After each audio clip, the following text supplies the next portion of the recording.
So chapter 311 definitely left me feeling more disappointed than I was excited, because one of the things I looked forward to the most in this arc was finally getting to see Dorothy in action. Yeah, we saw her fight a little bit back during the Elf Resurrection arc, and in the anime during the Captain's fight, but in neither one of those fights do I feel like we really got to see the full potential of this character. So I was definitely disappointed to see that we'd be skipping her big fight in this arc. However, this chapter definitely made up for it by giving us the Black Bulls versus Morse, where we get to see, with the exception of Vanessa, them working together to overpower an opponent they would usually stand no chance against. So the chapter opens up with the Black Bulls busting into the castle, and they are immediately attacked by Morse using his modification magic to transform his fingers into elongated syringes. Vanessa tries to use Rogue to counter, but because of Lucifer's mana, she is unable to do so, and he's able to destroy the Raging Black Bull. However, when he goes in for a second attack, Gray uses her magic to transform it into flowers, and we finally got the reveal of what her true magic ability is, and it's something that I think a lot of fans already figured out, but as we learned from a flashback with Owen in this chapter, Gray's magic doesn't just transform the appearance of things, like normal transformation magic does, but changes them right down to their very structure, and he calls his magic transmutation. And basically, the simplest way that I can explain it is to think of it as alchemy, or the way that people believe alchemy works, where you can turn a lump of dirt into gold bricks, and no matter how you break it down and examine it, there will be no trace of the dirt left, just the gold. That's how her magic works. She can change anything into anything else, including, considering she's been doing it to herself the entire series, other people. And this reveal is something that I think we all pretty much saw coming when it came to Gray. We may have had our different names for what the ability was called, but we all guessed what the ability was nonetheless. Now, what I like about this reveal is the fact that this makes Gray potentially the most powerful member of the team outside of Asta, because realistically he would be the only one immune to the ability with his anti-magic.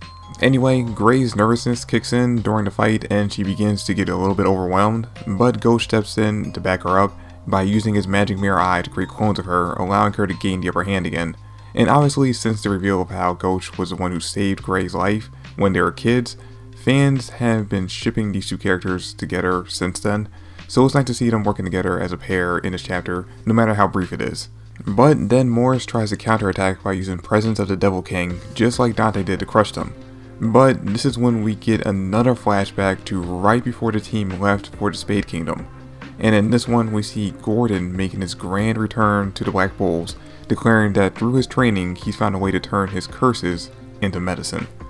And as we cut back to the fight, we see the black circles around his eyes and mouth spread as he touches Henry's shoulder, who instantly loses most of his hair, and the two of them working together are able to use Henry's mana-draining curse to absorb Morse's mana.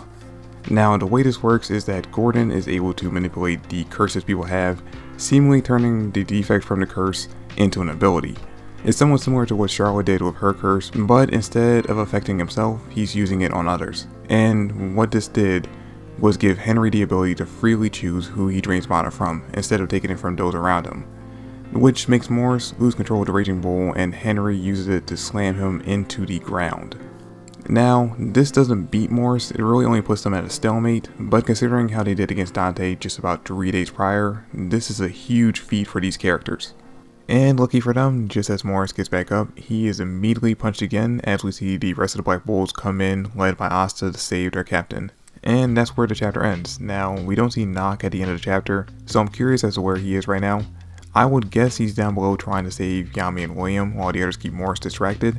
I can't really imagine what else he would be doing right now that would be more important to stopping Morse besides that.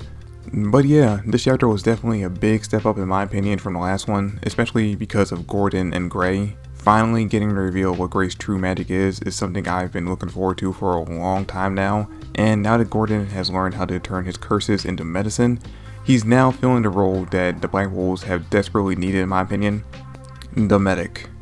But anyway, that's it for the video guys. I really do appreciate you all watching and I hope you enjoyed it, and I'll catch you guys in the next one.